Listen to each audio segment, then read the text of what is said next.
السلام علیکم ورحمۃ اللہ وبرکاتہ.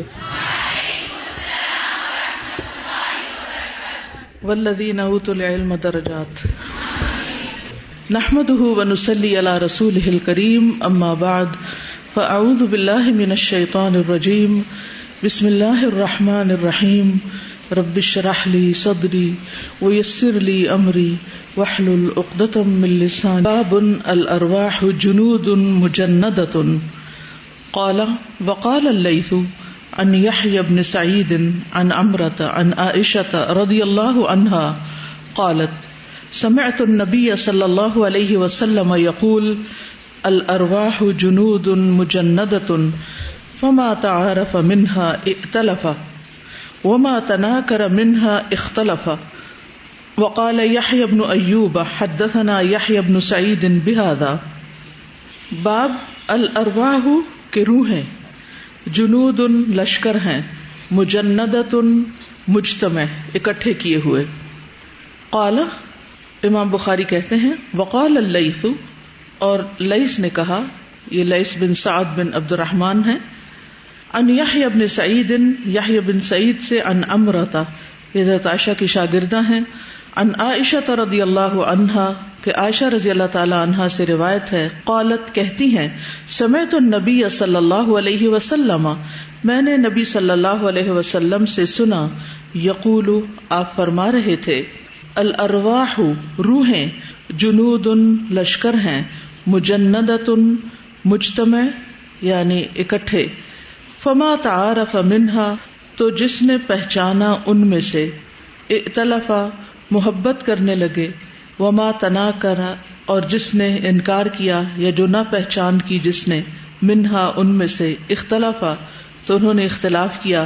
وقال یحیی بن ایوب اور یحیی بن ایوب نے کہا، حدثنا یحیی بن سعید بہذا کہ ہم سے یحیی بن سعید نے بھی اس بات کو روایت کیا ہے، یہ اس حدیث کو روایت کیا ہے.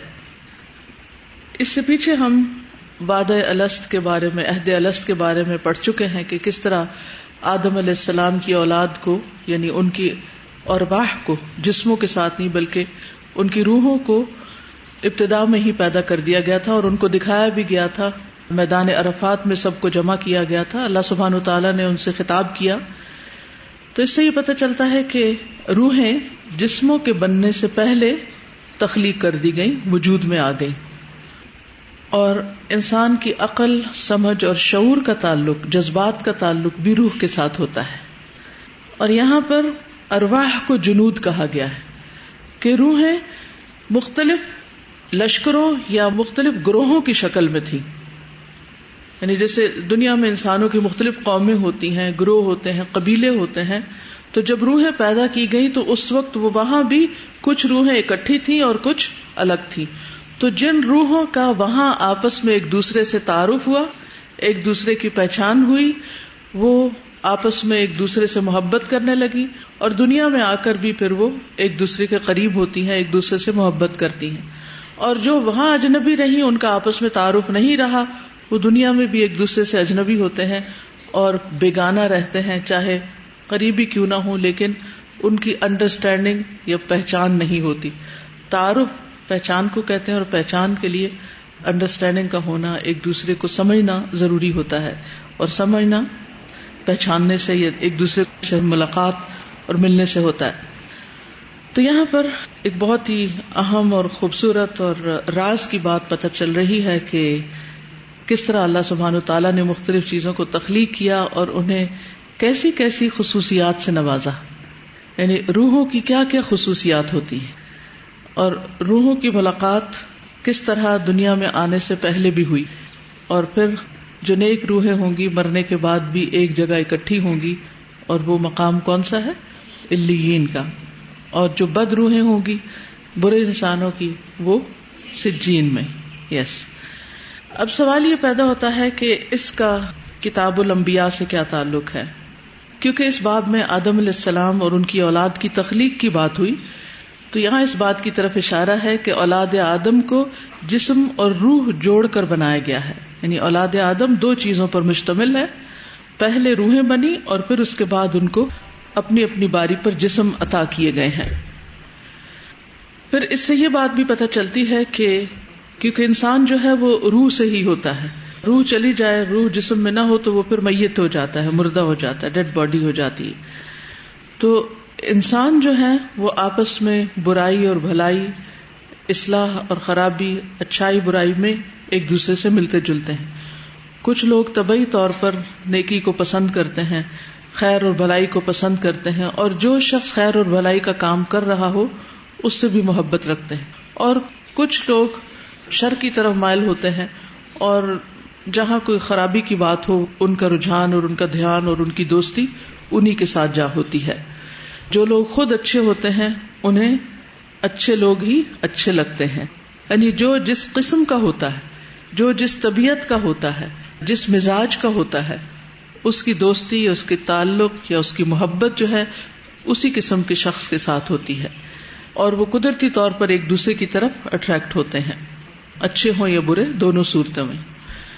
اور روحوں کا آپس میں ایک دوسرے کو پہچاننا وہاں پر کس قسم کا تھا، اس کی تفصیلات تو اللہ سبحانہ وتعالیٰ کو ہی پتہ ہے، لیکن یہ پہچان یوں لگتا ہے جیسے مزاج کے اعتبار سے تھی اور اچھائی یا برائی کے فرق کے اعتبار سے تھی، اور دنیا میں بھی اسی طرح یہ پہچان پھر باقی رہتی ہے، اسی سے ایک دوسرے کو لوگ پہچانتے ہیں۔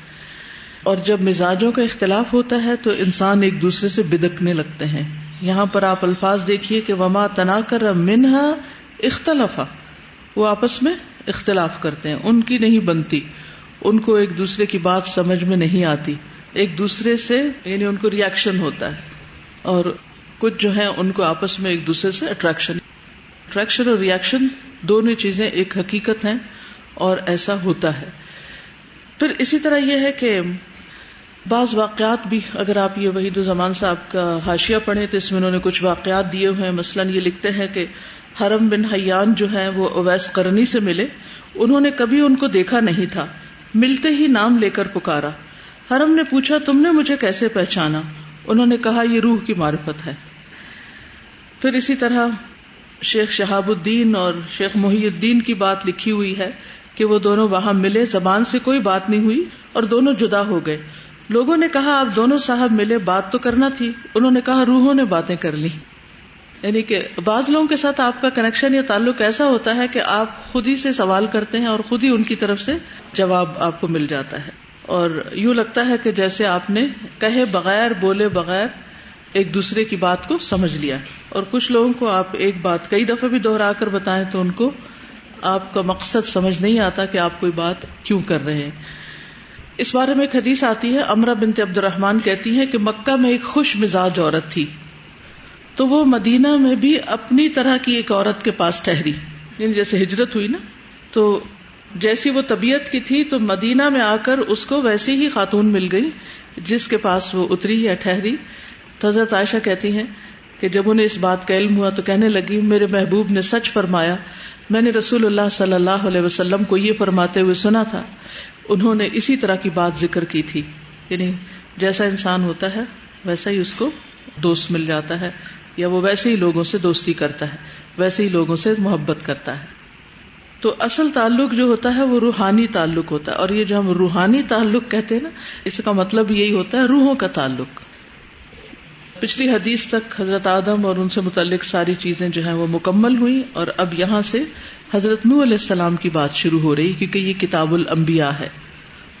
وَلَقَدْ أَرْسَلْنَا نُوحًا إِلَىٰ قَوْمِهِ قَالَ ابْنُ عَبَّاسٍ بَادِئَ الرَّأْيِ مَا ظَهَرَ لَنَا أَقْلِعِي أَمْسِكِي وَفَارَ التَّنُّورُ نَبَعَ الْمَاءُ وقال إكرمة وجه الأرض وقال مجاهد الجودي جبل بالجزيرة دأب حال واتل عليهم نبأ نوح إذ قال لقومه يا قوم إن كان كبر عليكم مقامي والتذكير بآيات الله إلى قوله من المسلمين إنا أرسلنا نوحا إلى قومه إلى آخر السورة۔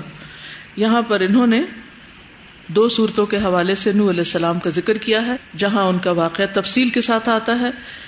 ایک تو سورت نوح ہے آخر سورت تک، جس میں انا ارسلنا نوحا کا ذکر ہے، اور دوسری سورت یونس کی آیات کا ذکر کیا گیا ہے۔ اور ان دو مقامات پر نوح علیہ السلام کے واقعے میں جو مشکل الفاظ آئے ہیں یہاں ان کی وضاحت کر دی گئی ہے. اور وہ کیا ہے؟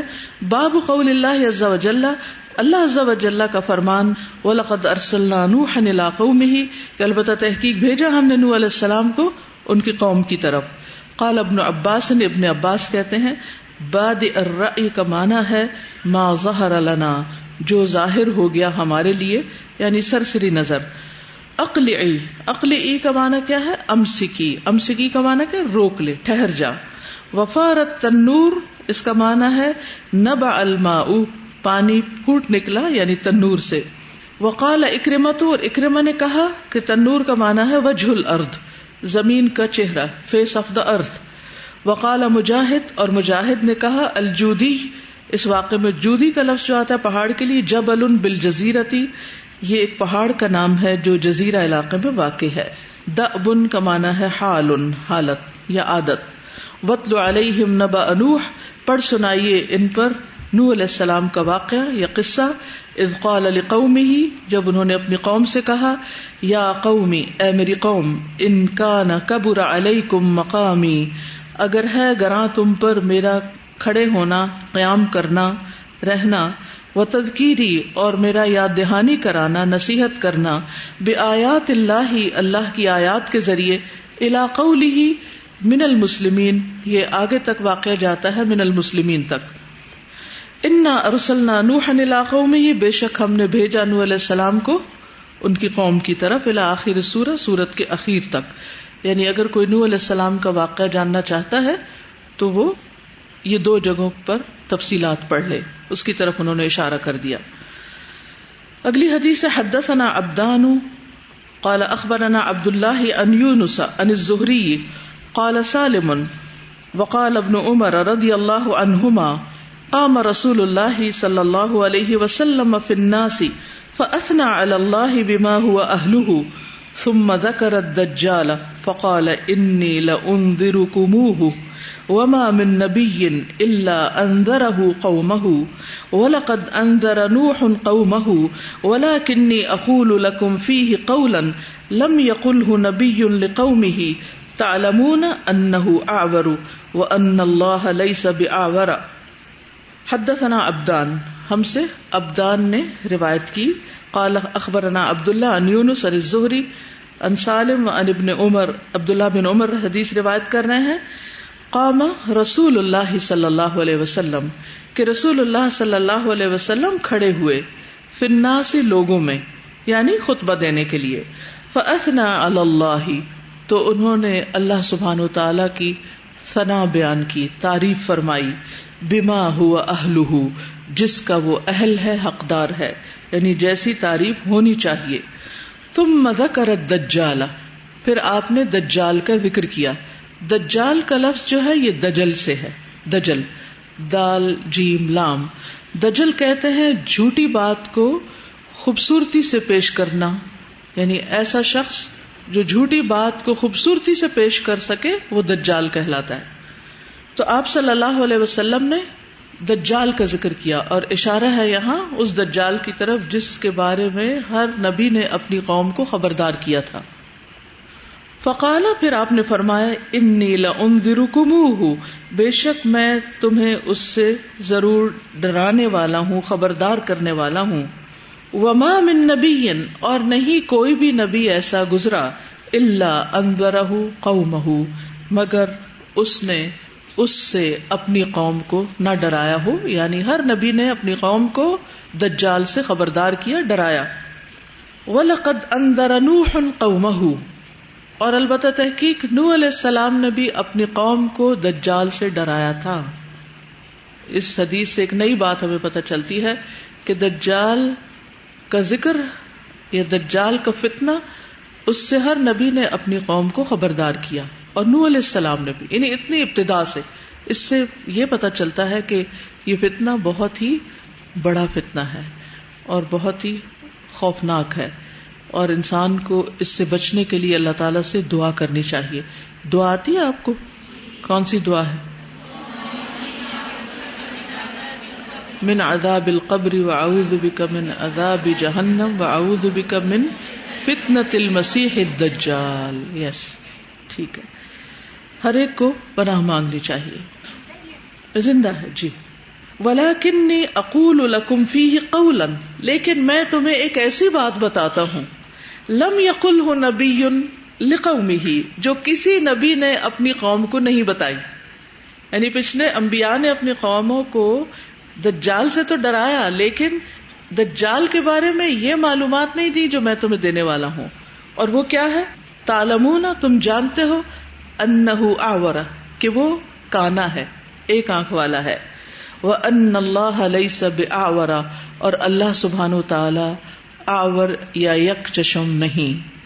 یعنی وہ خدائی کا دعویٰ کرے گا، اپنے آپ کو لوگوں کے سامنے معبود کے طور پہ پیش کرے گا، اور اس کے لیے وہ مختلف ہیلے اختیار کرے گا. لیکن یہ ہے کہ تم اس وقت دھوکہ نہیں کھانا، کیونکہ اس کو دیکھ کے پہچان جانا کہ وہ تو کانا ہے، یک چشم ہے، اور اللہ سبحانہ وتعالی یک چشم نہیں. یک چشم ہوتا ہے ایک آنکھ والا.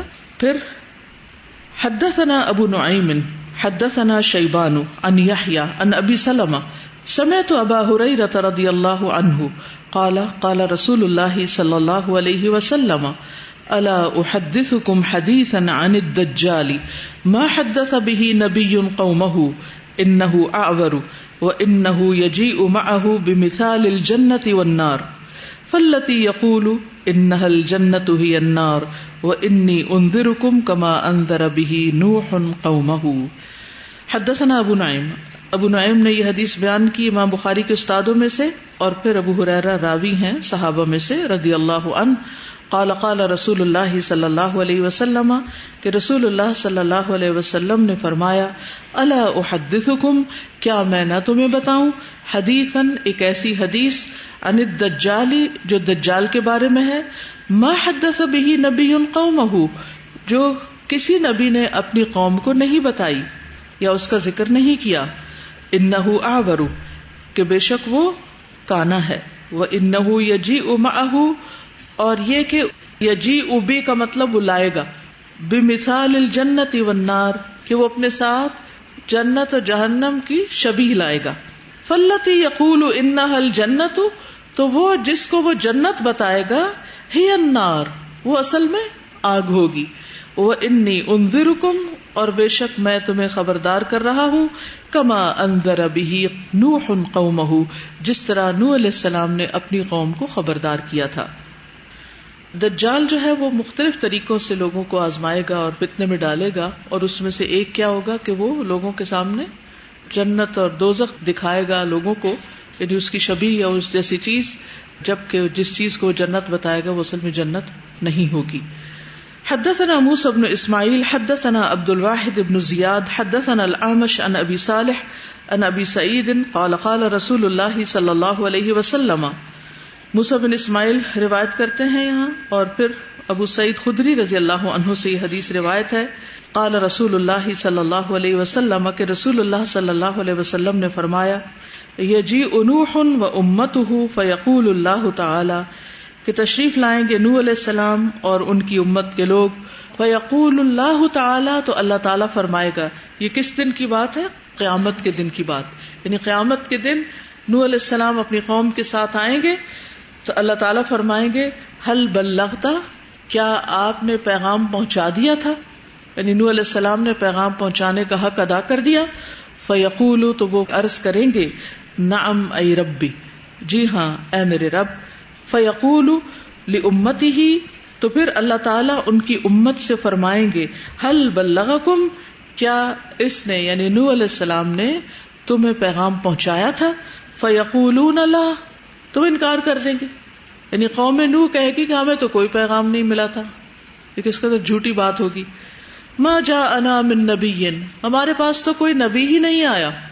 اس سے پتہ چلتا ہے جو لوگ دنیا میں جھوٹ بولتے ہیں پھر ان کی عادت قیامت کے دن بھی نہیں جائے گی، اور وہاں بھی صاف انکار کر دیں گے، اور اسی انکار کا نام کفر ہوتا ہے. فیقول لنوح، تو اللہ تعالیٰ نوح علیہ السلام سے فرمائیں گے من یشہد لک، کوئی ہے جو تمہارے لیے گواہی دے، تمہارا گواہ کون ہے؟ فیقول محمد صلی اللہ علیہ وسلم و امتہ، وہ کہیں گے کہ محمد صلی اللہ علیہ وسلم اور ان کی امت کے لوگ میرے گواہ ہیں. فنشہد، انہ قد بلغ، پس ہم گواہی دیتے ہیں کہ انہوں نے پیغام پہنچا دیا، یعنی امت گواہی دے گی. وہوا قولہ جل ذکرہ، اور وہ اللہ سبحانہ وتعالی کا یہ قول ہے، یعنی اس قول کی تفسیر ہے یا اس قول کا معنی ہے. وَكَذَلِكَ جَعَلْنَاكُمْ أُمَّةً وَسَطًا لِتَكُونُوا شُهَدَاءَ عَلَى النَّاسِ وَالْوَسَطُ الْعَدْلُ. وَكَذَلِكَ، اور اسی طرح، جعلناکم، بنایا ہم نے تمہیں، امتن وسطن، درمیانی امت، معتدل امت، لتکونوا، تاکہ تم ہو، شہداء، گواہ، علی الناس، لوگوں پر، یعنی قیامت کے دن. اور وہ کس طرح کہ جب مختلف پیغمبروں کی قومیں اپنے پیغمبر کو جھٹلا دیں گی تو پھر امت محمد صلی اللہ علیہ وسلم کیا کرے گی؟ گواہی دے گی. کس بنا پر؟ جو کچھ انہوں نے قرآن میں پڑھا، جو کچھ انہیں رسول اللہ صلی اللہ علیہ وسلم نے بتایا. والوسط العدل، اور وسط عدل کے معنوں میں ہے، یعنی وسط کا معنی عدل ہے. ان احادیث میں نوح علیہ السلام کا ذکر ہوا ہے. نوح علیہ السلام اللہ سبحانہ وتعالیٰ کے بہت عظیم پیغمبر تھے، اور انہیں اللہ تعالیٰ نے عبدن شکورا کا لقب دیا ہے قرآن مجید میں. ذریۃ من حملنا مع نوح انہ کان عبدن شکورا. یہ بنی اسرائیل ان لوگوں کی اولاد تھے جنہیں ہم نے نوح علیہ السلام کے ساتھ کشتی میں سوار کیا تھا. بلا شبہ نوح ایک شکر گزار بندے تھے، پہلے نبی اور رسول تھے. اول نبی ارسل نوح، نوح علیہ السلام پہلے نبی ہیں جن کو رسول بنایا گیا یا بھیجا گیا. آدم علیہ السلام اور نوح علیہ السلام کے درمیان 1000 سال کا فاصلہ تھا. 10 صدیاں یا 1000 سال کا فاصلہ تھا. سلسلہ صحیحہ میں آتا ہے آدم علیہ السلام نبی تھے جن سے کلام بھی کیا گیا تھا. ان کے اور نوح علیہ السلام کے درمیان 10 صدیاں تھیں یا 10 زمانے تھے، اور رسولوں کی کل تعداد 315 ہے. یعنی انبیاء کی تعداد زیادہ ہے اور رسولوں کی تعداد کم ہے، اور ان میں سے پھر 5 اولو العزم ہیں. ایک شخص نے کہا، اے اللہ کے رسول صلی اللہ علیہ وسلم، کیا آدم علیہ السلام نبی تھے؟ فرمایا، جی ہاں، وہ تعلیم دیے گئے تھے اور ان سے کلام بھی کیا گیا تھا. اس نے کہا، ان کے اور نوح علیہ السلام کے درمیان کتنا فاصلہ تھا؟ فرمایا 10 صدیاں. اس نے کہا، نوح اور ابراہیم علیہ السلام کے درمیان کتنا فاصلہ ہے؟ فرمایا 10 صدیاں. پھر صحابہ نے پوچھا، اے اللہ کے رسول، کل کتنے رسول گزرے؟ فرمایا 315، جمع غفیر ہے، یعنی ایک بڑا گروہ ہے رسولوں کا جو دنیا میں مختلف قوموں کی طرف بھیجے گئے. وَإِن مِّن قَرْيَةٍ إِلَّا خَلَا فِيهَا نَذِيرٌ، کوئی بستی ایسی نہیں گزری جس میں کوئی نہ کوئی ڈرانے والا، خبردار کرنے والا نہ بھیجا گیا ہو. آدم علیہ السلام کے بعد نوح علیہ السلام کو بھی والد کا درجہ دیا گیا ہے. صحیح الترغیب والترہیب کی روایت ہے، نبی صلی اللہ علیہ وسلم قیامت کا منظر بتاتے ہوئے فرماتے ہیں کہ تمام اولین و آخرین ایک ٹیلے پر جمع کیے جائیں گے، ایک اونچی جگہ پر جمع کیے جائیں گے. لوگ پسینے سے تنگ آ کر بہت گھبرائے ہوئے ہوں گے. اسی حال میں وہ آدم علیہ السلام کے پاس جائیں گے، اور پسینہ گویا ان کے منہ میں لگام کی طرح ہے، یعنی حشر کا میدان ہے اور سورج قریب ہے اور پسینے میں لوگ ڈوبے ہوئے ہیں. وہ لوگ آدم علیہ السلام سے کہیں گے کہ اے آدم، آپ ابو البشر ہیں، یعنی تمام انسانوں کے باپ ہیں. اللہ عز و جل نے آپ کو چن لیا، اپنے رب سے ہمارے لیے سفارش کیجیے. آدم علیہ السلام کہیں گے، میرا بھی وہی حال ہے جو تمہارا ہے. اپنے باپ آدم کے بعد دوسرے باپ نوح علیہ السلام کے پاس چلے جاؤ.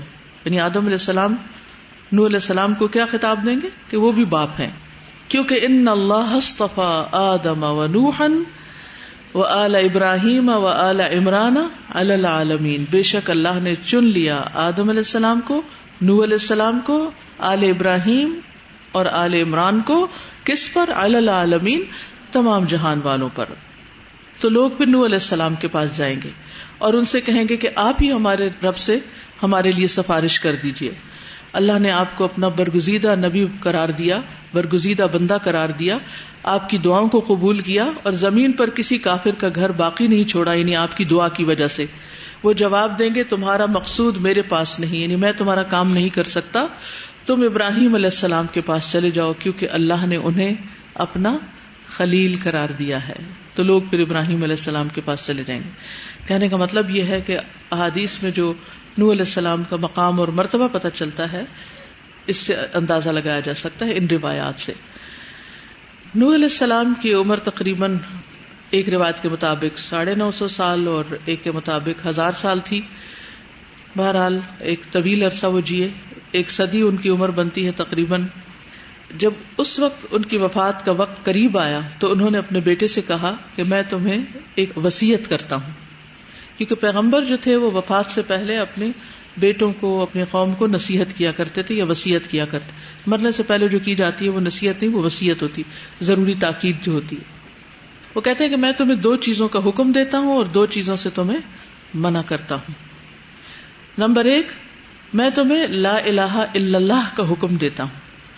اگر 7 آسمان اور زمینیں ایک کڑے کی شکل اختیار کر لیں، بند کڑے کی شکل، یعنی ایک رنگ کی شکل اختیار کر لیں، اتنا اسٹرانگ ہو جائے وہ کڑا، تو لا الہ الا اللہ اس کو بھی توڑ دے گا.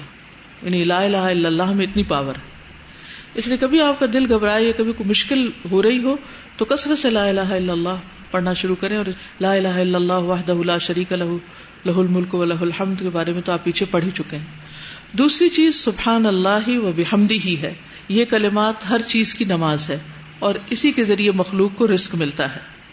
اور میں تمہیں شرک اور تکبر سے منع کرتا ہوں. کرنے کے کام 2 بتائے اور وہ اللہ سبحانہ وتعالیٰ کی توحید اور تحمید ہے، تسبیح ہے، اور نہ کرنے کے کاموں میں شرک اور تکبر. قیامت کے دن نوح علیہ السلام اللہ سبحانہ وتعالیٰ کے سامنے عاجزی کا مظاہرہ کریں گے، اور جب لوگ ان کے پاس سفارش کے لیے آئیں گے تو اس وقت وہ کہیں گے کہ اللہ تعالیٰ نے مجھے ایک قبولیت والی دعا دی تھی تو میں اپنی قوم کے لیے بد دعا کر چکا ہوں، اس لیے نفسی نفسی، آج مجھے اپنی جان کی فکر ہے، اب تم ابراہیم علیہ السلام کے پاس جاؤ. پچھلی روایت میں یہاں مزید تھوڑا سا اضافہ ہے اور یہ صحیح مسلم کی روایت ہے. تو بہرحال اس سے یہ پتہ چلتا ہے کہ نوح علیہ السلام اللہ سبحانہ وتعالیٰ کے برگزیدہ پیغمبر تھے. حدیث نمبر 556. حدثنا اسحاق بن نصر حدثنا محمد بن عبید حدثنا ابو حیان عن ابی زرعة عن ابی ہریرہ رضی اللہ عنہ قال كنا مع النبی صلی اللہ علیہ وسلم فی دعوت. ہم نبی صلی اللہ علیہ وسلم کے ساتھ ایک دعوت میں تھے، ایک ضیافت میں تھے. ابو ہریرہ کہہ رہے ہیں فرفعت الیہ الذراع، تو آپ کی طرف ایک دستی کا گوشت بلند کیا گیا. وکانت تعجبہ، اور یہ آپ کو پسند تھا، یعنی دستی کا گوشت آپ کو پسند تھا. فنحس منها نحسۃ، تو آپ اسے نوچ کر، یعنی دانتوں سے نوچ کر کھانے لگے. یعنی جب وہ گوشت دیا گیا تو آپ نے لیا اور اس کو دانتوں سے نوچا اور کھایا. اس سے پتہ چلتا ہے کہ بوٹی کو یا ہڈی کو ڈائریکٹ دانت سے نوچ کے کھا سکتے ہیں. وقال، اور فرمایا. اب آپ دیکھیے کہ دعوت میں آپ کی گفتگو کیسی تھی. یعنی اس سے آپ کے انداز کا بھی پتہ چلتا ہے نا کہ آپ کی تعلیم صرف کلاس روم میں نہیں تھی، بلکہ آپ جہاں اپنے ساتھیوں کے ساتھ انفارمل گیدرنگز میں ہوتے تھے وہاں بھی آپ تعلیم دیا کرتے تھے، اور صحابہ وہاں بھی اتنے ہی اٹینٹو ہوا کرتے تھے. ابو ہریرہ رضی اللہ عنہ وہاں اس دعوت میں موجود ہیں اور سارا منظر بھی دیکھ رہے ہیں، اس کو بھی بتا رہے ہیں، اور پھر جو آپ نے بات فرمائی وہ بھی یاد کر رہے ہیں اور پھر آگے روایت کر رہے ہیں. تو جو لوگ علم کے حریص ہوتے ہیں وہ کوئی موقع جانے نہیں دیتے. ہم لوگوں کا حال کیا ہے، جب کوئی پارٹی وغیرہ ہو تو ہم آپے سے باہر ہو جاتے ہیں، اور کھانے پینے کی کوئی مجلس ہو تو اس میں سوائے کھانے پینے کی باتوں کی اور بات ہمیں کوئی یاد نہیں ہوتی، یا کپڑوں کی باتیں یا کھانے کی باتیں، سیکھنے سکھانے کی کوئی بات ہم نہیں کرتے. تو نبی صلی اللہ علیہ وسلم اس اسلام میں کہ کھا رہے ہیں اور آپ یہ بات فرما رہے ہیں، سکھا رہے ہیں. تو مومن جو ہوتا ہے وہ اپنا کوئی لمحہ بھی، کوئی موقع بھی ضائع نہیں کرتا، لیکن ایسے مواقع پر حکمت سے بات کرنی چاہیے، اور اس وقت جب لوگوں کی توجہ بھی ہو. اور اگر لوگ کوئی سن ہی نہ رہے ہوں اور آپ صرف حدیث سنا رہے ہوں تو اس سے پرہیز کیجیے، کیونکہ اس سے علم کی ناقدری ہوتی. یہ چیز اگر ہم غیروں میں نہیں کر سکتے، غیروں سے مراد ان لوگوں میں جو دین پڑھنے سیکھنے کا شوق نہیں رکھتے، لیکن ایٹ لیسٹ جو لوگ پڑھنے لکھنے سے متعلق ہیں، ان کی محفلیں، ان کی پارٹیاں، ان کے آپس میں میل ملاقات اور گفتگو جو ہے اس کے اندر ضرور ایسا کانٹینٹ ہونا چاہیے. تو آپ نے فرمایا انا سید الناس یوم القیامہ، میں قیامت کے دن لوگوں کا سردار ہوں گا. ہل تدرون، کیا تم جانتے ہو، بمن، کے ساتھ کس کے، یعنی اس کی وجہ کیا ہے.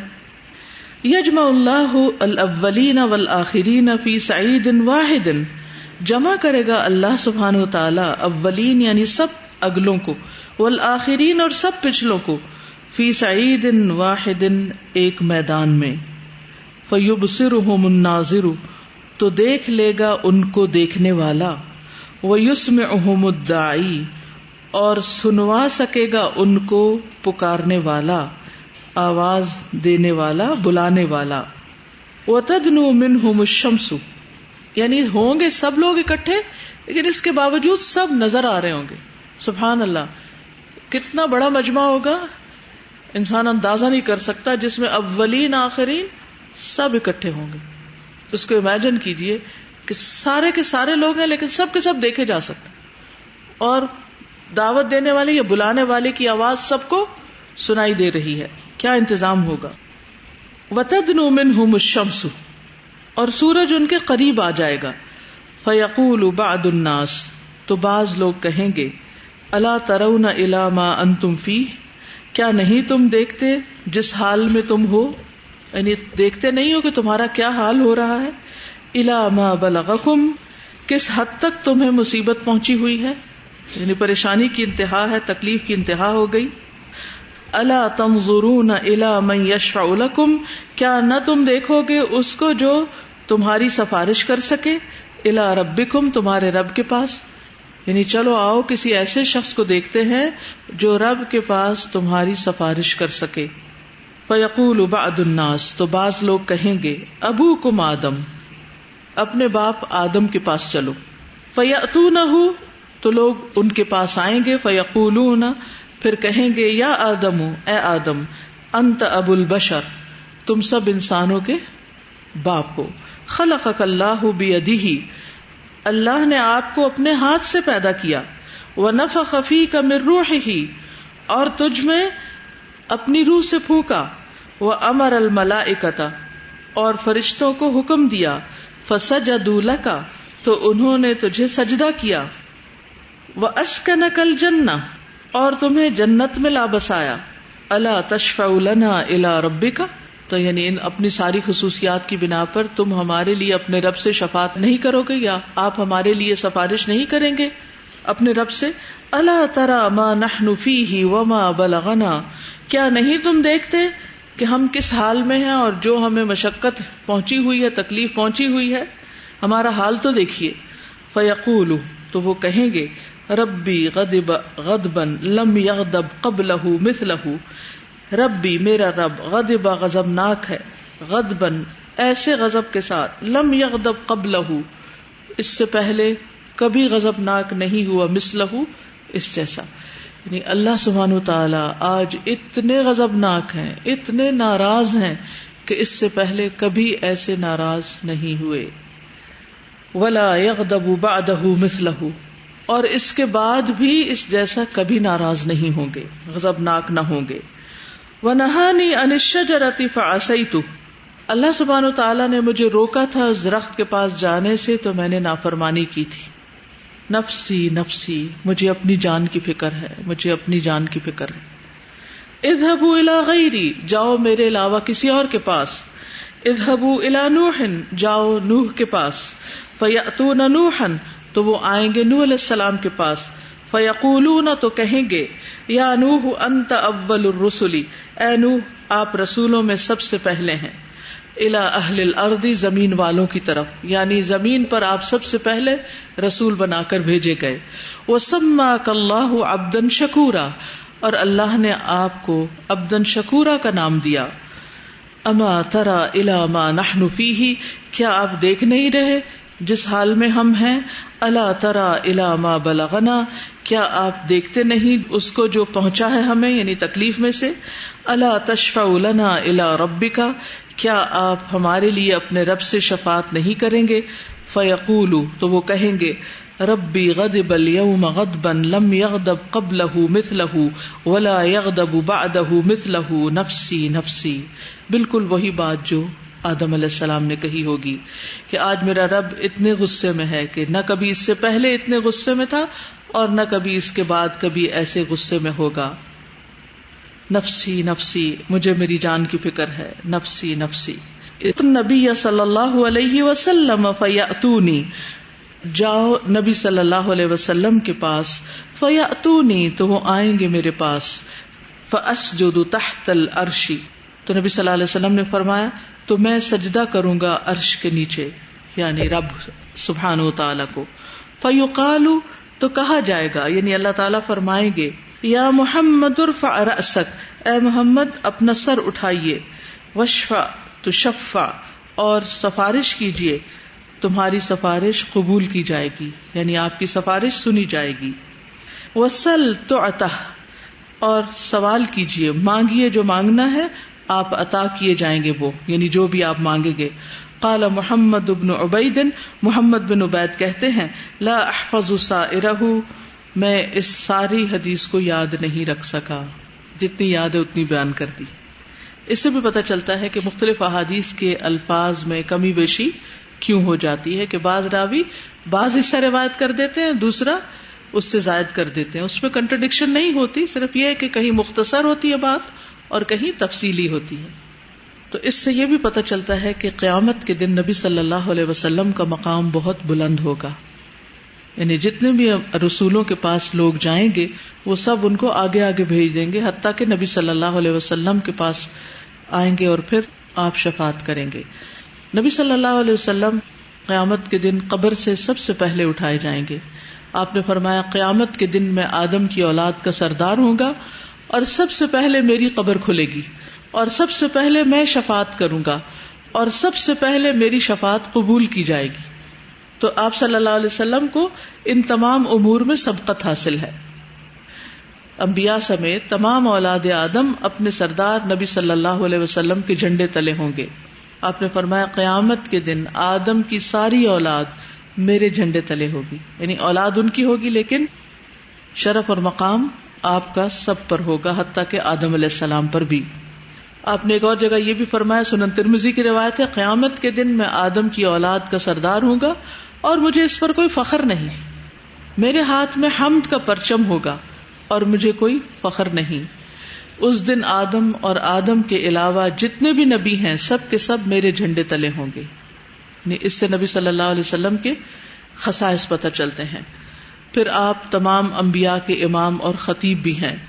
مسند احمد میں آتا ہے رسول اللہ صلی اللہ علیہ وسلم نے فرمایا جب قیامت کا دن ہوگا میں تمام انبیاء کا امام اور خطیب اور صاحب شفاعت ہوں گا. اور یہ بات میں کسی فخر کے طور پر نہیں کہہ رہا، صرف مقام کو بتانے کے لیے. پھر اسی طرح سارے انبیاء آپ کی طرف لوگوں کو شفاعت کے لیے بھیجیں گے.